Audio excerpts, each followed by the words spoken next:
Hey guys, Soulord here, back with another action figure review. Today we'll be taking a look at the Page Punchers fighting the frozen Robin, or as I like to call him, Cave Robin. You know, just differentiate him from a traditional, regular-looking Robin, because, I'm gonna be honest, this guy looks like he came straight out of Last of the Mohicans. And yes, I said Mohicans, not Mexicans. They are not the same thing. According to my cotton-headed Ninny Muggins friend, they are, but I assure you, they are not. That said, this figure right here is brought to us by the fine folks over at DC Direct and or McFarlane Toys, whichever you prefer. I mean, let's face it, these are DC Multiverse figures in different packaging, so who's really to say, right? At the end of the day, it's same crap, and to an extent, same a-holes. So, with that being said, let's cut right to the chase and get into the meat and taters of this review and take a look-see at Robin's accessories, starting off with his little knife here, which he'll use to scalp people who confuse Hispanics for Native Americans, because, again, they are different, and Native American people will actually tell you that. They'd rather be called Indians, which I have a little bit more respect for them than that, because, well, they've been through more crap than us white folk, but that's besides the point. Either way, he comes with a little knife. What is this, National Geographic? Then he comes with a spear. Big old spear here. It's pretty cool. It's a little gummy, but not terrible. Then he comes with a collectible trading card, which I'm not going to have my reader read the bio on the back because it's the same as the bio that was on the back of the Caveman Batman, aka Cave Bats card. So if you want to hear it, check out that video. I posted it earlier today. That said, we do get the same comic but with a different cover. This one has Robin on the front. So there you go.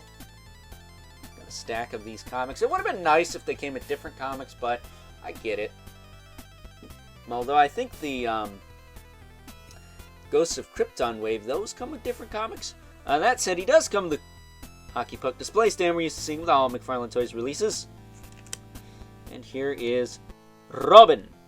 Not sure if this is meant to be Dick Grayson. According to the bio, it said he's from a different tribe, so maybe not.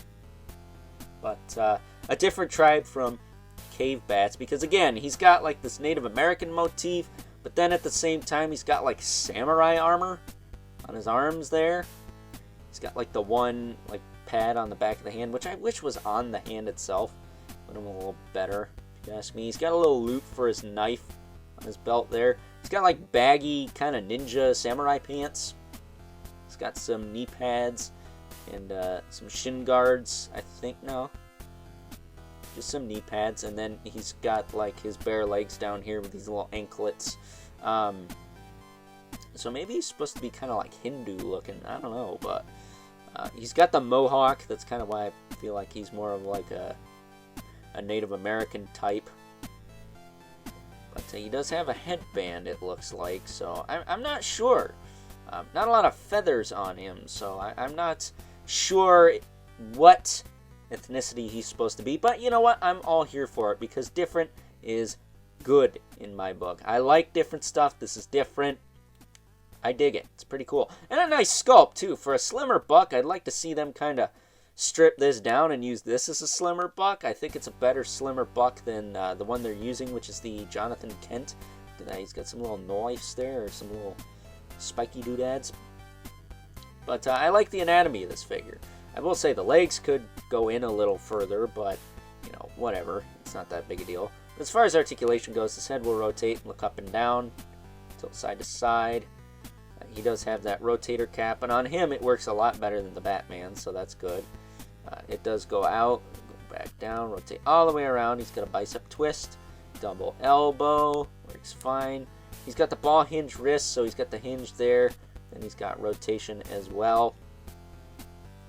He's got a double ball peg in the torso that goes pretty far forward. Not as far back, but it goes further forward than it does back, and I think that's what a lot of people have been asking for from, we'll just say, McFarlane Toys, because again, it's built like a McFarlane Toys figure, because it's not falling apart in my hands like a DC Direct would, or an old DC Collectibles. He does have a ball waist. His hips can kick out. The diaper is very hindering, though. All these daggers and all this cloth sculpt and stuff, it's just getting in the way. He can kick forward and back. He doesn't appear to have much of a thigh cut, if any at all, so I wouldn't fudge that, but he does have a single knee that gets decent range, and it does rotate, so kind of like the Ghostmaker figure from a couple years back. He does have ball hinge ankles, though, and they do hinge forward and back, as well as have a rocker, which again is very tight, but it does work. And then he's got toe joints, little bare patas there. So that is Robin. He looks pretty cool. He's got his, I think he's got his mask. Oh yeah, that's what he's got like a Ninja Turtle mask going. So that is cool. Maybe he is meant to be more of a ninja, but again, the Mohawk's giving me Last of the Mohicans vibes, because I do believe the Iroquois, which were another tribe in my area, upstate New York, or just New York in general, they rocked the Mohawk. I don't know if the Mohicans did or not, but good movie, by the way. That was actually filmed like 30 minutes from where I live, so there you go. Standing him up here, he's cool. I dig him. He's not my favorite. I think Cave Bats is easily my favorite, but I think that kind of goes without saying. But at any rate, it's time now that we move right along and take a look at some size comparisons. First up, here is good old Cave Robin alongside the other members of the Bat family from this Fight in the Frozen Wave. We got Cave Batgirl and Cave Batman, who I took a look at earlier today, so check that out if you haven't already. Really appreciate it if you did. I'll have a review going up of Cave Batgirl tomorrow. That said, I like the scaling here. I like that Cave Bats is pretty friggin' huge compared to Cave Robin and Cave Batgirl. I always kind of prefer, if it's Dick Grayson anyways, for him to be the same height as Batgirl, because I always viewed them as the same age, but maybe this isn't supposed to be Dick Grayson. I'm not quite sure who it's supposed to be. Heck, it could be Duke Thomas. He is quite dark in the complexion there, so moving these two out of the way. Of course, bringing our two regulars, the Mythic Legions Brother Mandibulas, which if there is a Robin that works with Mythic Legions, I guess this one could do. I mean, I think the Batman works a little better, but I think this is pretty decent. It's definitely going to work better than a traditional Robin.